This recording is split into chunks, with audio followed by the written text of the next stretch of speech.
Have you ever looked at your paycheck, your bank account, and the prices around you, and thought something doesn't add up? You can be earning more than you did a few years ago, working full-time, avoiding major mistakes, and still feel like you're falling behind. That's the strange part about the economy right now. Imagine someone in the United States earning $70,000 a year.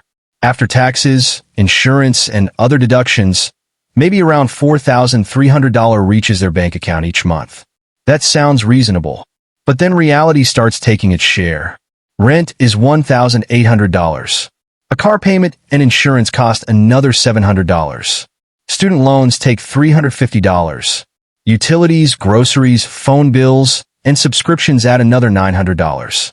Suddenly, more than $3,700 is gone. There isn't much left for investing, emergencies, or simply breathing room. And this isn't necessarily because the person is irresponsible. The problem is that modern financial life has become extremely good at making a decent income feel inadequate. Housing became more expensive. Cars became more expensive. Insurance became more expensive. Everyday services became subscriptions. And credit makes it possible to maintain a lifestyle today while pushing part of the bill into tomorrow. Europe has its own version of the same problem.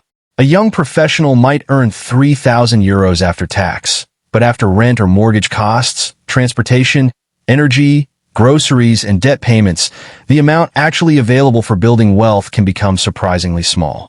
This creates a financial illusion. Your income number goes up, so psychologically you feel richer. But if your essential expenses rise at almost the same speed, your financial position hasn't improved nearly as much as your salary suggests. And this is where people often make the hidden mistake. They don't adjust their financial decisions based on what they can actually keep. They adjust them based on what they earn. Suppose your income increases by $500 a month. Instead of allowing that extra $500 to increase your financial flexibility, you upgrade your car, move into a more expensive apartment, order more food, or add another monthly subscription. Now your lifestyle costs another $500. Your income increased, but your freedom didn't. This happens because humans adapt incredibly quickly. A more expensive apartment feels luxurious for a few months. Then it becomes normal. A new car feels exciting. Then the monthly payment becomes another bill. The brain doesn't keep comparing your lifestyle with your old lifestyle. It quickly treats the new lifestyle as the baseline. And that's one reason people can earn $50,000 and feel broke, then earn $80,000 and still feel broke. The number changed. The financial structure didn't. Now consider the long-term cost. If someone manages to free up just $500 every month and invests it consistently for decades, the difference can become enormous. Even at a hypothetical 7% annual return, $500 invested every month for 30 years grows to roughly $610,000. That's not a promise of investment returns. It's simply showing what time and consistency can do to relatively ordinary amounts of money. The important part isn't the $500.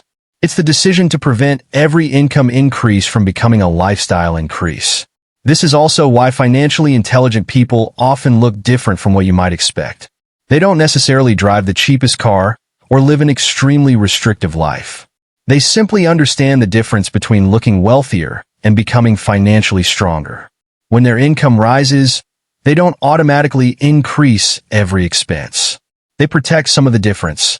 They create cash reserves. They reduce expensive debt. They invest for the long term. And most importantly, they understand that financial progress is measured by the gap between what comes in and what permanently goes out.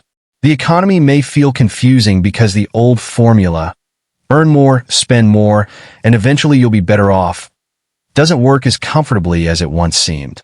But the solution isn't panic. And it isn't trying to predict what the economy will do next. It's understanding your own numbers. Because you can't control housing prices, interest rates, inflation, or the next economic cycle. But you can control how much of your income becomes permanent lifestyle cost.